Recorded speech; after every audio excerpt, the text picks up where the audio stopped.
तो हेलो भाई लोग, कैसन बानी? उम्मीद करती हैं अच्छा हो। सोनू हिंदुस्तानी ऑफिशियल में आप सबके दिल से स्वागत बा। और चैनल पे जो नया बा उस चैनल के सब्सक्राइब कर दो ताकि प्रत्येक वीडियो रुआ तक पहुँच सके। अब आई हम फाइनली बात करे जा रहा बानी पवन सिंह के वीडियो देख सकते हैं रुआ लोग।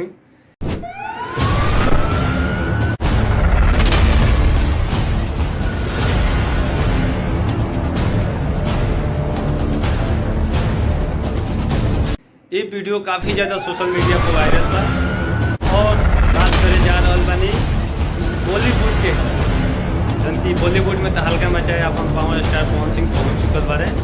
जन की टीजर आ गई बावे और पूरा पिक्चर बाकी बावे, जन की हमने के बहुत जल्द मैक्स प्लेयर पर देखे के भी मिल जाई। और हमने एकदम ऑफकोर्स फ्री देख सकतनी सब, काहे कि हमने के भोजपुरी कलाकार हमने खातिर फ्री ऑफकोर्स रखले बारे जो हमने देख सकतनी सब। और ये जनावर रहल बा पवन सिंह के ये पिक्चर, जबकि बहुत बड़ा बड़ा बॉलीवुड के स्टार लोग में काम कइले बा। अब देख सकतनी अभी खाली टीजर में कितना जानी दिखाई देता लो, जन की बहुत बवाल मूवी आ रहल बा। रुआ लोगन के कैसन लागल कमेंट करके जरूर बताएं लोगी, काहे कि हमनी के भोजपुरी जहाँ तक सुनल जाला जानल जाला, एवरा पवन सिंह के देन बाजे बॉलीवुड में भी तहलका मचे लागल।